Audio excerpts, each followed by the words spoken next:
एक अजଣା गाड़ीर बेपरुआ धक्का उजाड़ी देछि गोटिए गरीब परिवार समस्त स्वप्न।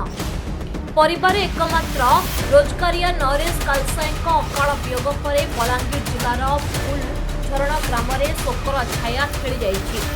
सूचना अनुसार बलांगीर धूममरा रास्तार थिबा एक पेट्रोल पंप निकट में नरेश कालसाई जाउथिबा बेले द्रुत गति में आसुथिबा एक अजଣା गाड़ी तांकु जोरदार धक्का देला। एही मर्मन्तुद सड़क दुर्घटना घटनास्थल ही नरेश को मृत्यु घटिथिबा बेले तांको सह थिबा अन्य जण युवक गुरुतर आहत होई वर्तमान चिकित्साधीन अवस्था अछंती। परे नरेश को मृतदेह को बलांगीर भीमभोई मेडिकल कॉलेज और हॉस्पिटल को अणा जायतिला।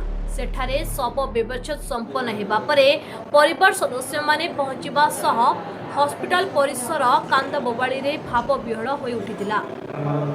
नरेश को अकाल मृत्यु परिवार उपरे दुखर पहाड़ भांगी पड़तिबा स्थानीय लोके कहचंती। मोर ना गोकुल जानी फुलझरण राय कालीटा संध्या 8-9 बजे ए भाई मार्केट आड़े आउसले गले सेते बेले कि अजଣା गाड़ी ताके धक्का दे देछि।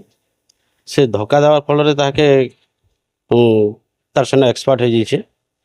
तापर आम सरकार के अनुरोध करमु पुलिस प्रशासन के अनुरोध करमु सीसी कैमरा जांच करा जाऊ। तार कहीं बेले से फैमिली से गोटे ही एका एकमात्र पुओ थिला जे कि तार परिवार के पोषण करि पारुथला। तार छड़ा जहाँ जाऊ कहने न बहुत पुअर फैमिली कमाले जगह चलुले से एकला एका एंदा कुली मजूरी काम कर पोषुला ताकि बोले से आम प्रशासन के पुलिस के आज्ञा को आम अनुरोध करमु जे सीसी कैमरा से जांच करा जाऊ केन गाड़ी काଣା पिटी छे सेटा के देखा जाऊ आउ परिवार लगे किछि क्षतिपूरण आम दौन बोली आमर दाबी।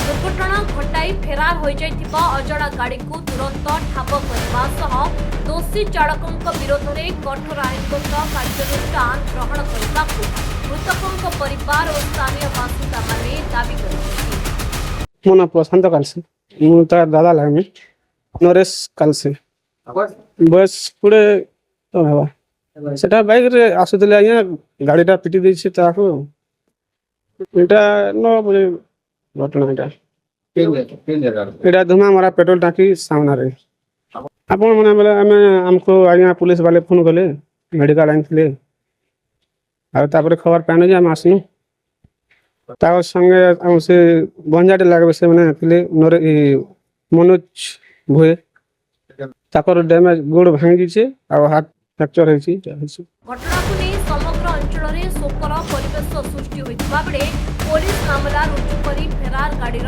सन्धान जारी रखिछि। एहा सह घटनार समस्त दिगक नहीं तदंत चलिथिबा पुलिस पक्षरु सूचना मिलिछि। बलांगीर मुन्ना गौड़ଙ୍କ रिपोर्ट न्यूज अलर्ट 24/7।